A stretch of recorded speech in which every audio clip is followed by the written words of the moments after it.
Ji praise the Lord, hallelujah. मसीह यीशु के जलाली पुरफज़ल और फ़तहमंद नाम में आपकी सलामती हो। एक और खूबसूरत अनवान के साथ फिर से हम खुदा की शुक्रगुज़ारी करते हैं कि खुदा ने हमें ये फ़ज़ल बख्शा। आज का जो अनवान वो ये है, ज़िंदा कुर्बानी से क्या मुराद है। आपने सुना होगा कुर्बानी के बाद वो जानवर जिसकी हम कुर्बानी देते हैं वो तो मर जाता है, लेकिन ये ज़िंदा कुर्बानी से क्या मुराद है।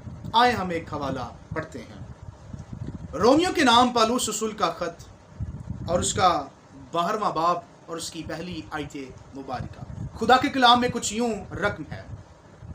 बस है भाइयों, मैं खुदा की रहमतें तुम्हें याद दिलाकर तुमसे इल्तमास करता हूँ कि अपने बदन ऐसी कुर्बानी होने के लिए नज़्र करो जो जिंदा और पाक और खुदा को पसंदीदा हो। यही तुम्हारी माकूल इबादत है। आमीन।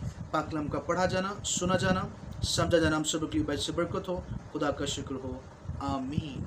यहाँ पर खुदा के बंदा मुकद्दस पौलुस रसूल हमें जिंदा कुर्बानी की तालीम हमें सिखाता है। पुराने अहदनामे में हमेशा कुर्बानी जानवर के मरने के बाद की जाती थी, यानी जानवर का खून खुदा के हुजूर पेश करना। लेकिन नए अहदनामा के अंदर मुकद्दस पौलुस रसूल ने हमें एक नया तसव्वुर दिया है और वो है जिंदा कुर्बानी। याद रखें, यीशु मसीह ने भी ये कहा था कि मुझे कुर्बानी नहीं बल्कि मुझे रहम पसंद है, क्योंकि जो यहूदी कुर्बानी करते थे वो दिखावे के लिए करते थे। वो जानवर ज़िबा करते थे, दिखावे के लिए सब कुछ कर रहे थे। लेकिन खुदा ने साफ साफ कह दिया, यीशु मसीह ने साफ साफ कह दिया, मुझे ऐसी कुर्बानी पसंद नहीं है क्योंकि आप दिखावे के लिए करते हैं। तो इसी तरह मुकद्दस पौलुस रसूल ने हमें एक नया तसव्वुर दिया और वो ये दिया जिंदा कुर्बानी के तौर पर। जिंदा कुर्बानी से मुराद ये है अपने आप को खुदा के लिए पेश करना, अपने इरादे, अपने जज्बात, अपनी ख्वाहिशातों को तर्क करना और खुदा के इरादे को पूरा करना जिंदा कुर्बानी कहलाता है। एक मिसाल देना चाहूँगा। अब्राहम, खुदा ने अब्राहम को ब्लेस किया, बेटे से नवाजा, और फिर खुदा ने अब्राहम को कहा अपना बेटा मेरे लिए कुर्बान कर दे। और बाइबल हमें इस बात की शहादत देती है। मुकद्दस अब्राहम अपने बेटे को लेते हैं और सारा साजो सामान लेते हैं कुर्बानी का, और वो रास्ते पे चलना शुरू कर देते हैं। लेकिन यहाँ पर जिंदा कुर्बानी कौन है?